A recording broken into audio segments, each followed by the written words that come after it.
Welcome to Turn a Page, the official comic book club for Nerd Initiative. Each week, the NI Bullpen will be covering the world of comics, talking to creators, deep diving into some fantastic stories, and much more. Now let's hand it over to the team and turn a page. Michael Schwartz has joined us. Michael, thanks so much for hanging out with us. Why don't you go ahead and introduce yourself? And then one thing we obviously love to ask is, how did you get into the realm of geekdom, comic books, screenwriting? Because you also did some really cool things on Zombie Town and other really cool R.L. Stein things, which is something that we love to talk about because I grew up with R.L. Stein. Well, first, thank you so much for having me, Matt and Lauren. I also brought a beer. It is the Chalk Lake Spring Lager from Uxbridge. I don't know if I need to go into more detail about it. It's pretty good, I have to say. It's not bad. It's not bad. Yes, thank you so much for having me. Okay, so you want to know where I got my start in comics or movies? What is your geek origin story? Oh, because in comic books, everybody always has an origin story, whether they're bit by a spider, whether their parents were brutally murdered outside of a movie theater, which I hope none of this has happened to you. So how did you get into the world of geekdom, so to speak? It's so boring. I'm sorry. But my dad is a huge geek. That's really where it comes from. That's not boring. That's fun. Yeah, it is. It's fun. It's fun. You're right. It's a lot happier than anything in comic books. I grew up in comic shops and video stores. Comic shops because my dad was a collector, and video stores because my dad managed a chain of video stores when I was a child into the late 80s. So I have just been around comic books. Like, he was going on a weekly basis, picking up comics, old, new, Silver Age, modern at the time, 80s, of course. And then while he was managing a video store, he was also bringing home like VHS tapes for every movie you can think of and either recording them to tape or keeping them for himself. So he's a big collector, and it kind of got passed down to me. I love that. A lot of people like, man, video stores. That's one. I grew up going to like Blockbuster all the time, you know, and a lot of people are like, what, a video store? You can't just, no, you could not go on the TV, folks. We got Chinese food. And then we went to the movie store where I either got my PlayStation 1 video game or whatever it was. And then we rented the movie for the weekend, and that was it. I miss wandering the aisles of Blockbuster. Yeah, me too. That's why I think, you know, like I have a shelf beside me and it is just filled from floor to ceiling of Blu-rays. I'm trying to recreate the video store experience, at least for me. I mean, it's awesome because also like one thing that I've noticed with the streaming, because there's so many choices, it's one of those things where it's like, okay, there's too many choices versus like walking through the video store. You had a lot of choices, but there was a lot less. You had to make a decision because you had to leave. And then you also had to watch it because you had 3 days to return it. Otherwise, you get a late fee. So, or you find it under your bed weeks later and your mom yells at you and then makes you apologize to the Hollywood video guy. This sounds really real. This sounds real, Lauren. So how did your love for comics turn into creating comics? You know, I as a kid, I would attempt to draw comics, but I'd probably give up after 3 pages. I always wanted to be an artist. And then somewhere in high school, I discovered you could go to film school. Like, I'm from Canada. And so I thought just you had to be in LA to make movies. That was like, no one else made movies but Hollywood.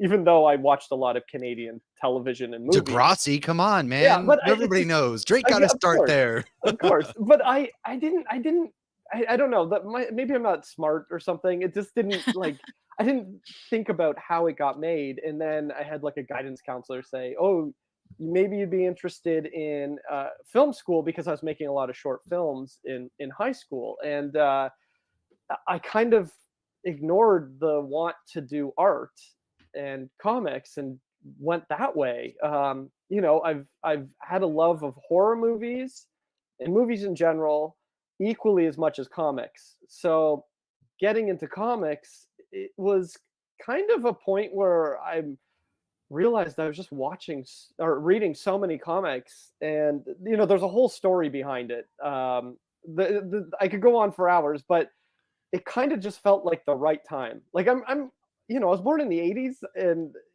I feel like it's taken me a long time to find out what I truly love writing, and it's comics. I I mean, mean, I was born in the 80s as well, and I'm still figuring out what I want to do. I was gonna say, like, do any of us truly know what we want to do? Like, I mean, Right. Like my obviously, I daughter's in was. college and she has a better idea than I do. I mean, obviously, I was born in 1990, so I barely missed the 80s cutoff. But even then, it's like, dude, I don't know. I just figured out that I also like have tried my hand at writing comic books, or like marketing is a big thing I love, Yeah, and it's like, who cares, man? That's the beauty of life, is you can have as many hobbies that you maybe want to try, especially in this day and age. Why not go for them all? it's true. It's so true. It Yeah. So now. before we Oh, dive go ahead, into the Lauren. comic, though, I did want to ask about the R.L. Stein because again, we Mhm. both, I grew up reading Goosebumps and then moved to Fear Street and met, Matt as well. So you have a personal connection to R.L. Stein as a film writer. So can you tell us a little bit about that? And you actually just mentioned horror stories, so you kind of already answered my question of if you have always enjoyed spooky stories because this comic is a little bit spooky. Yeah, I've been in film. Like I started in marketing at Disney.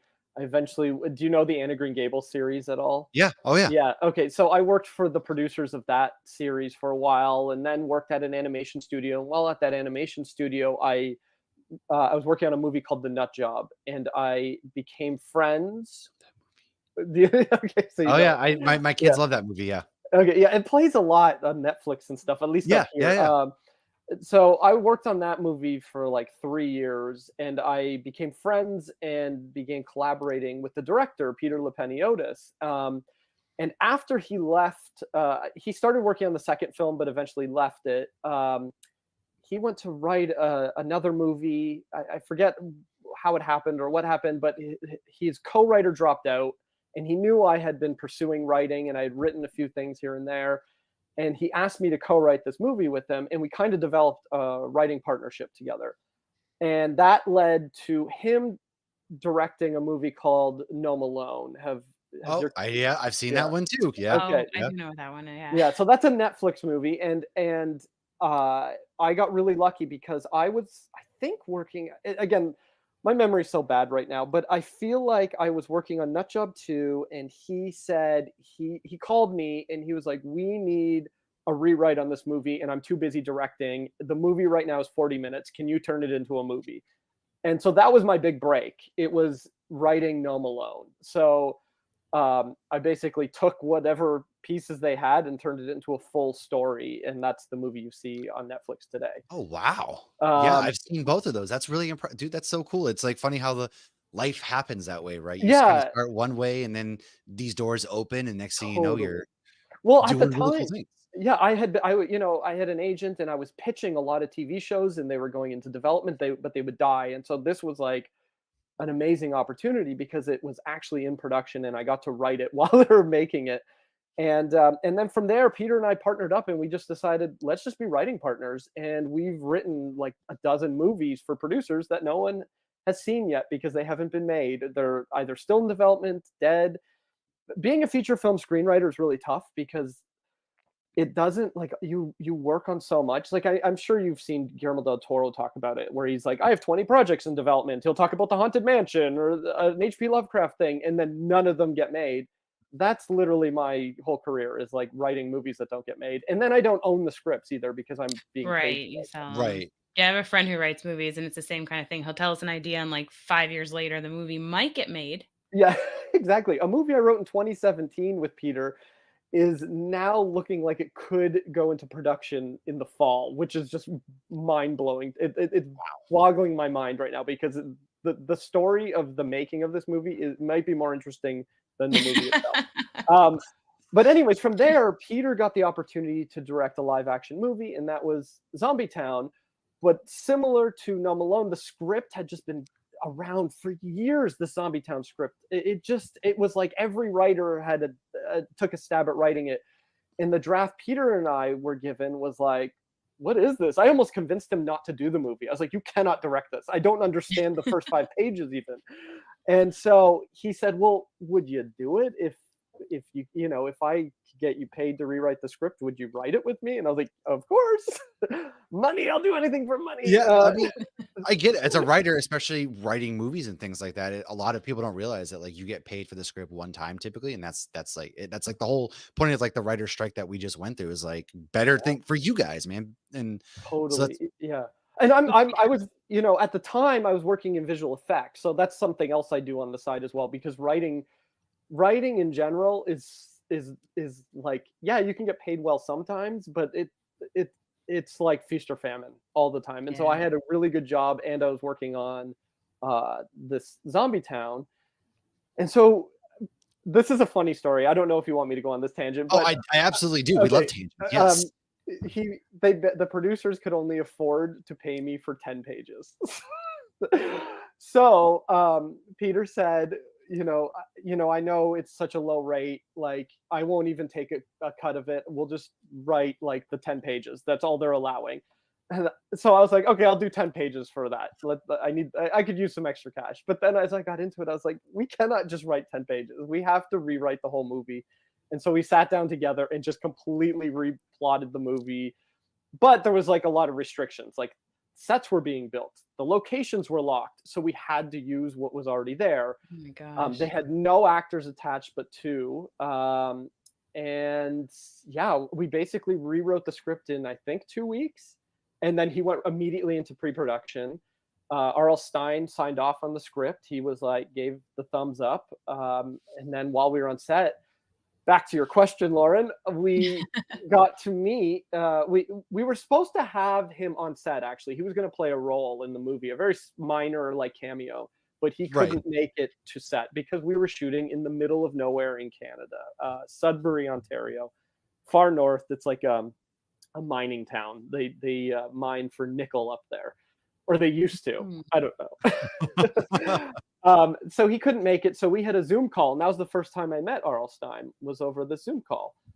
And he is just the most friendly person in the world. Like he gave us his blessing. And then he ended up playing a role. If you end up seeing the movie, there's a little thing at the end. He wanted to still do a role, but over Zoom. So we had to come up with something on the spot for him to. Oh, that's funny. Yeah. I do remember I did watch this movie the second it came out. My wife and I have always been big fans, and we were like, oh, this is coming, and it was awesome. Personally, we loved it just because it's the right kind of, like, we love the cheesiness of it. It reminds you of like Yes. reading a book when you're growing up. So, and I think you guys perfectly captured like the spirit of what R.L. Stine would have written. Like, it's funny hearing the behind the scenes of like how that all transpired now that, like, having watched it last year when it came out. So I mean that's wicked. I mean, Yeah, at the time it's probably not as cool because you're like, oh god, it's stressful. But getting to hear back, think back, it sounds like a funny story. Yeah, I have to admit, Peter went through all the stress. He took all the brunt of it. I just got to enjoy a lot of it. But yeah, it was tough. Like I don't think people realize, like, it's a low budget Canadian movie. Like the producer, I found out, lives down the street from me. Like he lives in a small house. Like this is like, it really is a very Canadian movie. And Peter, going into it, me and him talked a lot about Monster Squad and just 80s kids Mm. movies. And he was trying to get the essence of that while also knowing we had so many scenes cut. Like we cut like sequences that were paying homage to Dawn of the Dead. We were doing all this stuff, but the budget just had so many limitations. And like there were days where they ran out of time, and Dan Aykroyd would be like, I'm just gonna do this. And we're like, okay, go do it. Sure, why not? Dan Aykroyd, do what you're gonna do. And he, and I think we all knew, like, let's just have fun with it. And Yeah. it is a kid's movie. There's no zombies aren't biting anyone in it. They're soul sucking zombies, and then everyone gets their souls back. Spoiler. I was gonna say, way to ruin it, man. So yeah, I'm happy you say that, because I think a lot. Unfortunately, I think some of the marketing was like, see this new Dan Aykroyd Chevy Chase pick, and it's like, Yeah. no, it's not that. It's a kid's R.L. Stine Right, movie. on SNL. Yeah, it's a really good entry level horror movie for kids. Like my Which daughter. is what R.L. Stine, I feel like, is known for. Like, how many kids he introduced Yes. to horror. I mean, he thought you were so cool if you could handle reading Goosebumps. Yeah, and so that's what we wanted. Like I was like, this would be great if my son, who is 5 at the time, could watch it, or my daughter, who was 8 at the time, could watch it. And they ended up That's funny. loving it, and they rewatch it with their friends. So Yeah, I have it's almost currently I have an spooky 8-year-old son and a 5-year-old daughter. So that's funny because we're going to show like my son this movie for Halloween. We love to rewatch stuff, and I wanted to get him started because they're scared of a lot of things. So I want to start getting them interested. So it's funny you say like your son was 5 at the time and your daughter was 8 at the time. So it's just like the kind of mirror and everything like that. It's the perfect entry. It really is. It's fun. It's not scary. They come out of like the movies because it plays off the old ancient Egyptian, and it's just a good time. It's a good time, man. It's what movies should be. But Well, and sometimes when we go back to like Monster Squad, I'm like, this would not get made today. Like I rewatched that with one of my kids a couple of years ago, and I was like, whoa. I know. But My wife, when I showed my son it, he was 3 when I first showed it to him. She was like, "This is like, yeah, all there are the." some lines definitely crossed. I And we every all time learned that, about Wolfman, but every time they watch it, I have to say, do not repeat what these kids are saying. This is, right. yeah, like there's a lot of disclaimers. But yeah, let's go ahead. Matt was gonna pivot it into Armored. Okay. yeah. Obviously, we're here to talk about Armored, man. It's on Kickstarter. You have the first 2 issues out, and so before we kind of dive into the comic book, what is your pitch? What is your 2, 3, 4 line pitch for what Armored is? So Armored is about a boy who discovers a magical suit of armor, and it is being haunted by the original knight that used to wear it. And this armor has magical powers, and the knight has to train the boy how to use the armor. I did love that. Yeah, it was. I love that you set it up like in this horror mystical way, and then it's like, oh, this, But it and was then a it turns into like a kind of a comedy tragic almost beginning. there. Yeah, Yeah, Lauren, take it it's away. A very tragic beginning. yeah. Yeah, so right away it was like tragic to where I was just like my heart sunk. Like I wasn't expecting what happened at the ending or at the beginning, but then obviously it sets up the story for this kid to find this armor. I don't want to give any spoilers away. But you have multiple people dealing with grief in different ways at the beginning of this. So what inspired you to kick off the story in such a punch to the heart kind of moment? I know. The first thing when like going into the writing of this, there was multiple aspects of it, like figuring out story structure for comic books versus film, but also going into it, I always had the idea of a haunted suit of armor with a ghost attached, and the ghost would be like the genie, from Aladdin, goofy, Mm. out of time. But then I started to get into it. I'm like, we're dealing with death here. Like, it's a ghost. So what is this kid going through? Um, he's dealing with loss. He's adopted by a couple who are dealing with loss. You meet a girl in the town who's also lost someone. Like, loss is permeated throughout the story. And the thing I started looking at the armor as kind of a metaphor in a way. Like, when we're dealing with something tragic or just something that really affects us, we a lot of people will put up a metaphorical armor, like Yeah, they'll it's that put wall you themselves. put up to like protect Well, yourself. Yeah. exactly. And so the main character has essentially put armor on himself to deal with the loss of his parents. So he's been abandoned essentially, and for 2 years all he cares about is finding them, and he's not going to open up to anybody. So that armor exists on him, even if it isn't physical, it's physically there. And then that armor becomes a physical manifestation of what he's going through. And so I always thought, like, he has to shed that armor by the end of at least the first story arc, and that you'll have to read it to find out if he does. Mhm. I didn't even pick up on that metaphor, but yeah, that makes so much sense. So you did put a little thing at the end of the comic explaining what happened to your comic book collection, which made my Yes. jaw drop.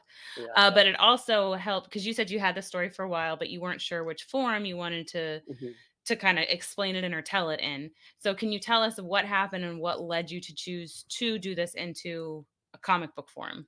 Okay, so we just had our second child.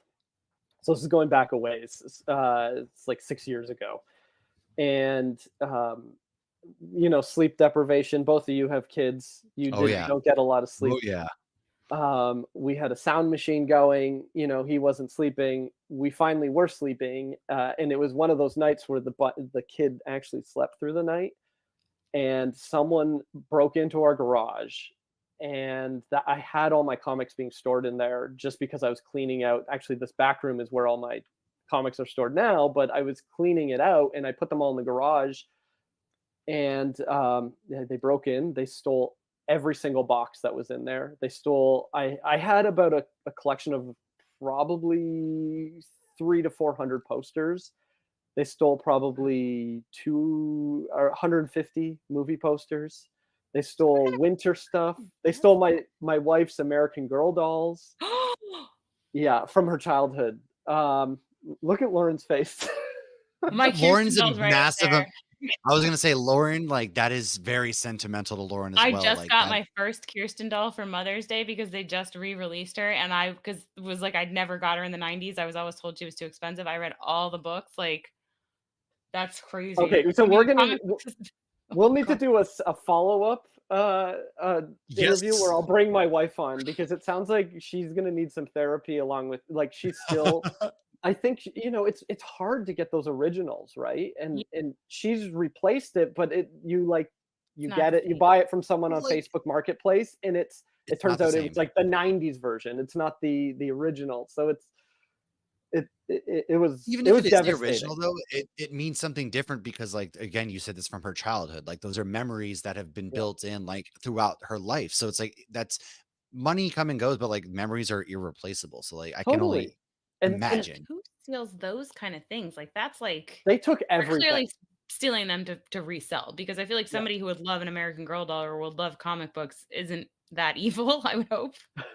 They were taking them to sell, because they took a lot of action figures. I collected a lot of action figures. I had kind of stopped by that point, but I had some of them in the garage, and they took all of them. I eventually found the action figures on eBay. So the police were able to help me get those back and trace Nice. it back to the house that presumably had taken the stuff. The house was the house apartment building. I don't really know where exactly. I have an idea. The police won't tell me. Mhm. Basically, the person that was there, it was like a squatter essentially. It was a crack There's den, Ah, yeah. and they were selling it out of there, and I managed to get some action figures back that I didn't even want. That's the funny thing. I wanted my comics Oh, back. right. Yeah. Um, and yeah. What was So the in that question again? I'm just gonna well, cry like now. I No, didn't. you're you okay. had this. I mean, I got off track too as soon as you said American Girl dolls.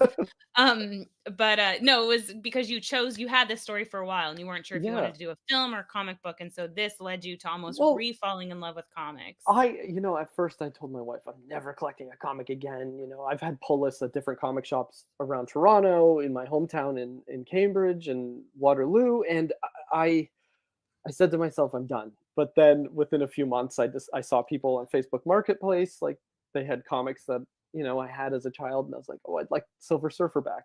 Oh, I'd like the Hulk comics back. I had from the late '80s.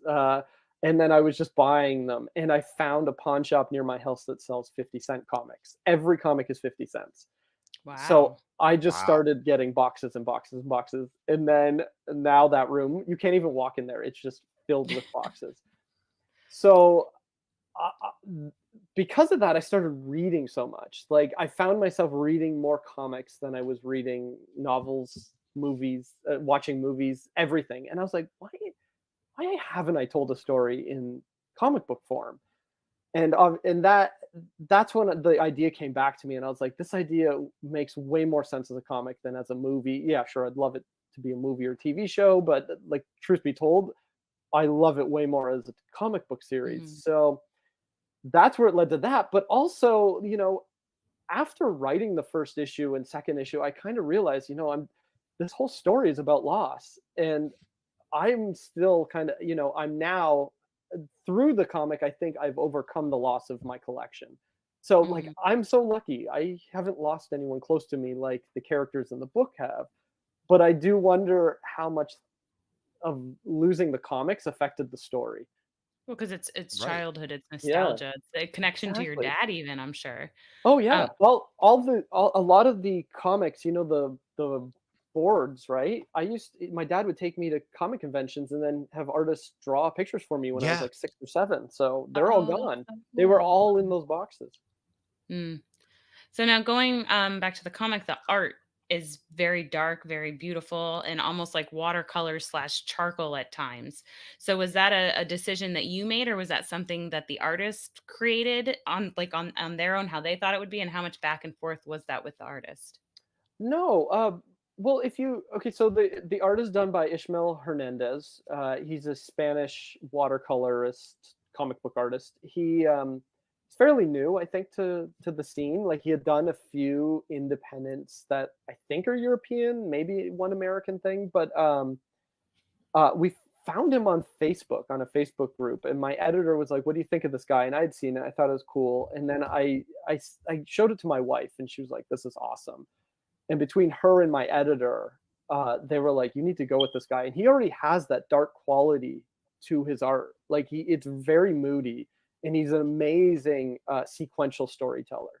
So when both of them said they loved it, I was like, I gotta go for this. I gotta. And so I hired Ishmael, and really, it's just his style, to be completely honest. And I think he probably understands the tone, because I think in the first issue I would describe like what the sky looked like, and I send him a lot of reference. Like I sent him, like, there's a school in the book. I just sent him pictures of my school. My school, my high school was like it was like Hogwarts. It's like an old Oh school wow. um in Canada. It's really weird that it looks like a Hogwarts school. But and then I would send him pictures of like castles I had been to as a kid in Germany, things like that. And so I think between his style and the references, how we got there, the only real back and forth was in character design. I kept pushing him for things I wanted. Like I wanted the suit of armor to look a certain way, and we kept, like, at first he made it very lean and skinny and small, and I was like, no, make it big, make it like every The kid suit wants to armor, own it. right? Yeah. Yeah. So I, there was the only real back and forth really was with the designs of the characters. Yeah. I well, like even opening up, you're talking about like issue one opens up like somewhere in the countryside. It's got the greens and like the broken down castle, and this is kind of where like this first issue takes place. And so it's cool getting to see like you traveled a lot. You saw some castles in Germany, and then like your school and things like that. Um, So, like, how did you come up with the way it's because essentially it's like a little armor piece that he presses. How did you come up with the way that that's how the suit of armor almost comes on you like a Power Ranger or like Iron Man or something like that? Did that play? Did any of those influences come into how the suit of armor kind of comes onto our main character? No, you know what? It was a necessity, because at first I didn't even think of it, and I was writing the script and I thought, wait a minute, he can't throw the armor into his backpack. That's so heavy. And so I immediately thought of the like medallion piece. I don't even know what to call it. People have called it different things, but yeah, like a medallion thing. Um, and then I love the idea of it like forming to his body. Like, I was a big fan of Spawn as a kid, and still collect Spawn, and how it's like kind of alive. And then there was one issue of Rom, the comic book series Rom, Yeah. um, where on the cover he's like this, and the armor I think is being torn off him. I sent that to Ishmael and said, "Oh, use that as reference for when he transforms and how it's Oh, I can see. being I'm looking. attached." I have it Yeah, pulled up right here. Like I'm looking. That makes a lot of sense now. Yeah, that's kind of what I was seeing at first. I thought Iron Man, but now I kind of see that yeah, even influence Iron in Man. there. I'm Yeah. sure there's influence with that. Yeah. Right. Watching a lot of MCU. How can I not reference it? Right. Yeah. And so now, did you always kind of have like the idea too with like he's got with the genie obviously, but like now moving on, there's also a subplot, if you will. Yeah. You mentioned the girl has a pretty tragic. Like it seems like parents are disappearing, and so now we got these orphans or something. Now, how is that going to play into the bigger overall picture? Do you have plans? Because I know you mentioned the first arc, which I believe is the first arc 5 issues, or how many issues do you plan on doing the first arc? First arc is 5 issues. So if by issue 5 you're like, this isn't for me, you'll have a full story. You're stuck with it, but you So have a full story. But yeah. right. I mean, that all wraps up. Yeah, right. That makes sense. And then, so the plan is to do 5 issue arcs, whether it be 50 issues or 20 issues or 100, depends on how well it does. We're getting such great feedback when it comes to when people read it, they love it. It's the hardest part is convincing people to read an indie book that isn't from Image or Dark Horse, or like, it's Right. really hard to, like, I'm not self-publishing it. Like, a lot of people think I am, but it's Clover Press, and Clover Press is not known for single issues. They're known for graphic novels and art books where they release Mhm. The Art of David Mack, The Art of Alex Malev, and so I have to, like, explain who they are as well, and they're kind of new. Like, they're the owners of the company used to own IDW, so they're Oh, Okay. okay. well versed in comics. They Right. have They been know doing how this to for everything years. works. Yeah, Yeah. it's just they're now running a new company, and they're starting out as well. It's slightly different. They're high end art books, um, and even Armored. It's printed on different paper. Like, I even feel like it feels different. I don't. Hmm. If you don't have a physical copy, I will make sure you guys get physical copies. But it's Yeah. I'd love physical media. Hell yeah. That's awesome. someone's house is on fire. Is it yours, Laura? No, I, all of a oh, sudden apparently the battery's dying. That's why I keep muting it, because I'll like literally just started. oh So it's no. not on fire, but if it does go on fire, I won't know, because apparently You the won't know. battery's dying. Um, Well, yeah. So, what was your question? Did I go off no, tangent again? you did. And then, like, how did you get hooked up with, like, Clover, for example? Because I Mm. know, like, you guys kind of started Kickstarter, and a lot of people don't even realize in the comic book space now, we're seeing a lot of creator owned comic books. Like Magma was kind of a spinoff from, like, IDW and a couple other companies. Mhm. They've got their own thing. Like, creator owned is like a big thing right now. So how did you get linked up with Clover for this book?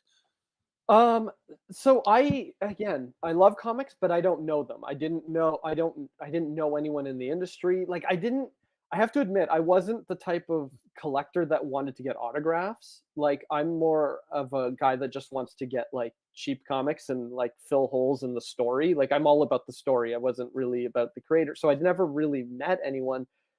And my editor, I think he had sent it to Dark Horse and Clover because he had just worked on a book called The Golem of yeah, it's called The Golem of Venice Beach, and Clover was going to publish that book that he edited, and he sent it to them, and I, in the meantime, sent it to Image Comics, and Image has the submission process where it's like you just email it, and you're like, bye, I don't know what's going to happen. Will you email me See you back? later. Hope you find your dad. And I almost found it irritating. I don't know. Maybe because I've been in the film industry so long, there's just so much BS that I was like, I can't take any more BS from other industries. This is painful. Like, I think I even emailed them at one point. Like, it had been a week, being like, "Can you just at least tell me if you're going to email me back? That would be great." And nothing. And then Hank Canales from Clover Press, he's the publisher. He told Chris he had read the issue and he loved it and he wanted to publish Armored. So we got on a call and he was so enthusiastic about it and what I wanted to do with it. Like, they do primarily graphic novels and art books, and I was like, I want this to be single issues. And he's like, we can do that for you. As painful as it is now I know why they don't like to do it. Oh yeah. I've learned a lot. They hate it, and I'm beginning to hate it too. I like it because it's a great marketing tool. It kind of legitimizes the comic a bit, I find. But yeah, their process is kickstart it, then release it direct market. That's just how they do everything, and that I wasn't used to either. I've backed a few Kickstarters, but the whole process was kind of foreign to me. So I just loved Hank's enthusiasm. To me, I was like, they're so enthusiastic. There's no BS. Yeah. The guy used to work at DC Comics. He co-wrote Youngblood with Rob Liefeld. This guy knows Wow. what he's doing, and Like, he so knows what that's he's doing. Yeah, he's been around. yeah. He wrote Teen Titans back in the day. So I was like, this guy, yeah, I got to go with him. So that's how I ended up with Clover. So Nice. being that it starts Kickstarter and then they push out. So are people able to get this obviously in their comic book shops then? Oh yeah, yeah, yeah. It was sold through Diamond and Lunar, and it's sold out. Issue one sold out at Diamond. I think it was the first or second week of release. Um, and so I know they've had some extra copies, and they had to send them to Diamond just to fulfill, like, some of the Yeah. orders. But yeah, it's still hard. Like, yeah, we've sold out, but it's like it's hard to convince people still. Like, you can place an order still, and there are, like, a few copies left. Like, it's so hard to convince people to try an indie book. See, it is. You would think it's a lot like, especially with being the first prints kind of sold out, which is like really impressive. But you're right, it is a much harder marketing space almost because people are so kind of, I don't even know if it's timid or what it is, but you're absolutely right. And now being that before we kind of get to, what people can expect for the next three, because the first two issues are out. Issue two came out June 26th. Uh does this mean, are you looking at already thinking about different stories you could write in the comic books, or is this kind of like, maybe I'll just cool down for a bit? Oh, no, no, no, I'm not stopping. This is I refuse. I'm like, I don't if I could just write comics, I would love it. But, like, they're just I don't think you can make money in comics. Like, I feel like I don't know when I'll ever get out of this debt that I've put myself in because I fund the comic myself. Um, and the whole film industry has completely been destroyed. So it's a weird situation I'm in right now, but I am not stopping. So I know I mentioned my wife earlier, but my wife is also a writer. She was a showrunner on a kids TV show up here in Canada called The Next Step. And we had this story again, similar situation where it was like, what is this story? Is it a movie? Is it a TV series? Like, what's this going to be? And we were like, after gone through the process with Armored, and then when my whole VFX career blew up because the streamers contracted so much, they're not making a lot of content anymore. Mhm. We decided, well, now's the time to write this into. Let's make it a comic. So we're actually 50 pages. So we're into issue 2 now of my second series, which is her first series that we've co-written together. And when I say 50 pages are done, we've hired an artist from Italy to do all the interior pages for us, and she's done the 50 pages, and I think the first 40 are even lettered. So Oh, wow. we're moving forward. I'm full steam ahead in comics. Yeah. You're this second person that we've gotten an interview that's like, you know what? I'm actually doing this with my wife. It's really cool because we don't really hear a lot of that stuff, especially, indie comics. A lot of people are like, well, I did this, I got started in X-Men, but now it's like it's a team thing. So that's honestly also got to be like even more invigorating and just get you guys like even more motivated. Like, how does that writing process with you guys work? Do you guys bounce ideas off each other or take turns doing panels and pages then, or how does the process for you guys work?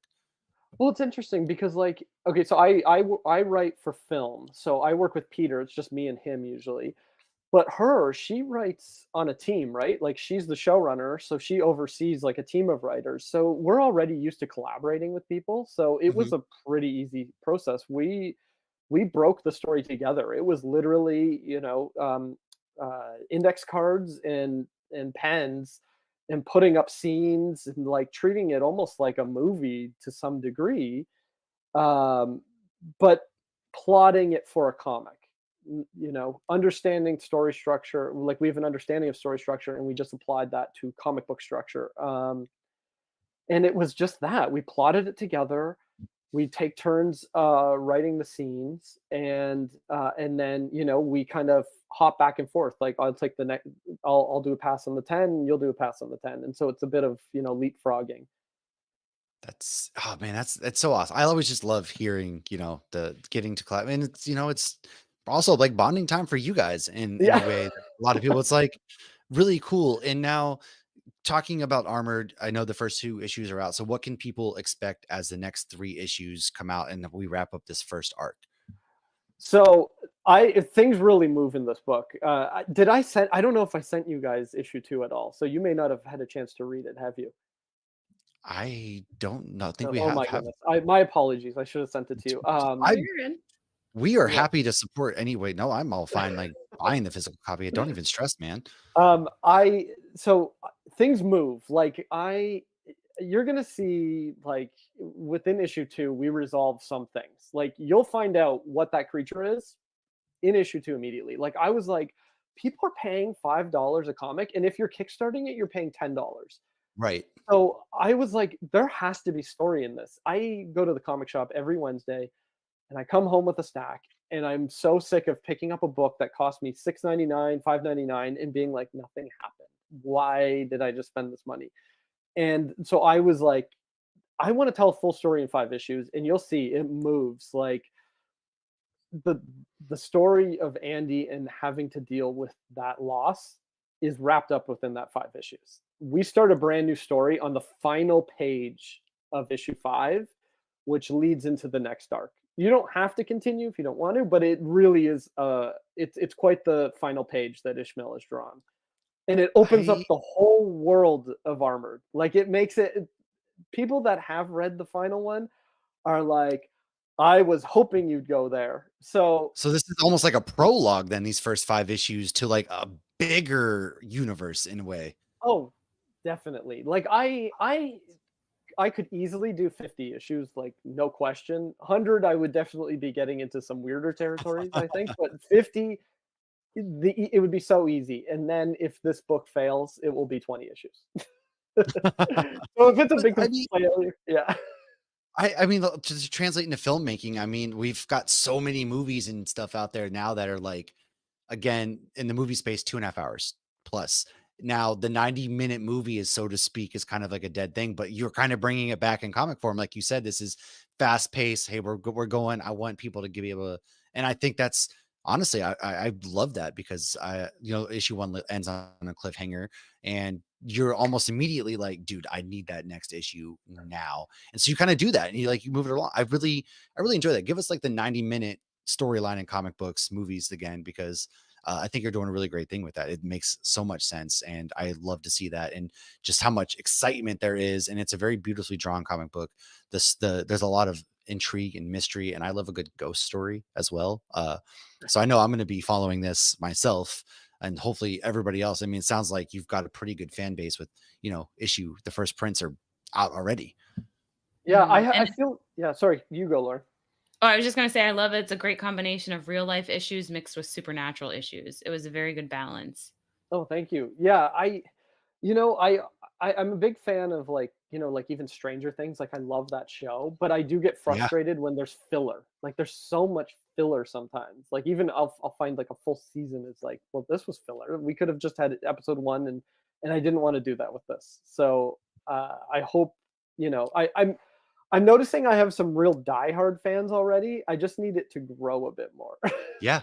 Well, it's that word of mouth. I mean, the diehard fans hopefully tell and say, hey, you should check it out. And then what we do too on nerdinitiative.com, we write comic book reviews and we like to talk about these things. So we'll probably put this interview up there. So hopefully we can reach and start to find these word of mouth because that's how it is. Like marketing in comic books is, if anybody's cracked the code, please let Mike know, let us know because I have no idea how you market comic books these days. I Nobody really does. So if anybody out there has the answer other than word of mouth and going to your local comic book shop and supporting them and supporting good creators like that. And with that said, are you going to be at any upcoming Comic Cons kind of sporting the book? Are you going to be anywhere people can find you here soon? I am doing this is the great thing about the book is a lot of people have reacted really positively to it. I have a signing lined up every single Saturday this summer. I'm all over the place. I was just in New Jersey. I did a signing at the Secret Stash, Kevin Smith's store. Oh Uh, yeah.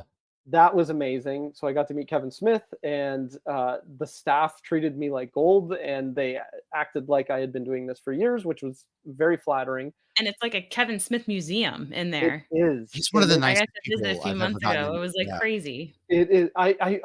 It almost didn't feel real. Like it was a bit surreal being in Yeah. there. Like I'm in the back of the shop signing comics. People are lining up at the table. This is weird. And it's Kevin Smith's store. They should be finding him. He's somewhere around here. Go find Um, so I did that, and then I was at a comic store called Zap, and then I'm all over the Toronto area. Like I have like because I am local to Toronto, I have like shops in my hometown asking me to do signings. But I am going to be at San Diego Comic Con. I'll be at the Clover booth. Um, so I'll be signing it there, and then Golden Apple Comics in Los Angeles on Melrose, which is one of the most famous comic stores in Oh yeah. LA. They invited me to do a signing on August 3rd, so I'll be there. Sadly enough, I was rejected from the Toronto Comic Con, so I will not be there, That's which is okay. very Lauren weird. somehow got invited, on press to New York City, and I didn't, even though we submitted the same exact thing. So it's sometimes, they don't know what I they're think I'm a missing, diversity hire. That's my theory. Diversity are interesting. I think they got a bunch of guys that applied and not enough girls. So I can't Yeah, think of anything else. so funny. That's it is funny how But that yeah, works, even though, but like, you're we right hear there, a lot but of great comic creators get denied for cons, and other random Yeah. people will get it. You never know. I also We hear they give priority to the people who had previously come, and sometimes right. it's 100% what would you call it? Re-signing up or whatever. Yeah, the people that redid it, they did, "Hey, I did this last year, I'm gonna go." Yeah, no, which Yeah. I get, but also, I mean, I think we should be getting also new faces in there a lot too, because that's cons are also how people discover new books. I mean, I can't tell you how many new books I've discovered at Comic Cons. So just Oh, getting out there totally. and a word of again, the word of mouth, man. Just like San Yeah. Diego's gonna be awesome. I cannot wait to kind of see, like, to follow along your journey to San Diego and then Golden Apple. Like, those are really, really awesome things that are getting to come up that I'm so jealous of, because that's I obviously know. San Diego is a big, big one for people. Yeah, it'll be my first time at the con. I've been to San Diego many times, but never to the convention, so I'm Oh, and very that's soon. yeah. Yeah, it's Lauren and I Very are actually gonna soon. be gone. While that's why we aren't going this year, is Hopefully Oh, next year. Yeah. because we've never been. I got No. invited out, but obviously we can't this year, which would have been awesome to get to meet you. But I mean, we're gonna find our way at cons, and also just we love traveling, so hopefully we'll get to link up here soon. So I know you've talked about, the other comic book project that you're talking about with, your wife. You're working on that, and the next arcs and another 3 issues of Armored. But is there anything else that you're working on at the moment that you want people to kind of be on the lookout for? oh, no, just Armored. Everyone needs to read Armored. That's Yes. it. I'm more, I am always working. I am working on more R.L. Stine movies. We're the director and I are Peter and I are developing. Oh my goodness, a teen horror movie based on one of his books. Another tween horror uh, book, like along the lines of Zombie Town. Um, we have a lot of R.L. Stine stuff up in the air right That's now, awesome. and we even have a meeting this week about a possible really cool TV show that we're developing. So I'm always developing that stuff, but yeah, Armored is front and center, number one. Everyone just check it out. And I always tell people, literally just DM me. I will send you a PDF of issue 1. And if you don't want to DM me for some reason, you can actually sign up for Clover's newsletter. And if you do that, you get issue 1 for free, the PDF now, as of this week. Oh, wow. So they're That's really pushing it. It was also just named one of the top 30 comics of the year by the Comic Book Couples Counseling oh podcast. yeah, we So know them. Yeah, we know yeah, them. Yeah, 100%. Yeah, we no, know that. That's really they're awesome. fantastic. Yeah. Yeah, So that's so cool. There's no reason not to read the first issue at this They're point. Like, there's no exactly. exactly. reason at Yeah. all. You're finding But that's excuses at smart that too. point, and You see, like, AMC will, like, release the first episode of The Walking Dead, but not 2 or 3. They're like, "No, we're Yeah. gonna get you hooked, and then you're gonna buy the next one." That's smart. yeah, Yeah. Because yeah, if it's not good, people won't buy it, but if it's good, you're gonna get hooked, and this was a great first comic. I thought it was fantastic. Thank you. Thank agreed. you, Lauren. It is absolutely worth a read, and I would die on that. There's a reason why it's in the top, of comic books you got to read this year. I guarantee you, it's in ours as well. It was such a fun read, and Michael, thank you for taking the time to get into to hang out with us and talk about this great book. And dude, I can't wait to get back and talk about it more. Where can people find you and follow you and all the good stuff, since social media dominates so much of what we do? Well, on Threads and Instagram, you can find me at Mike Schwartz Writes, and over on X, you can find me at the Mike Schwartz.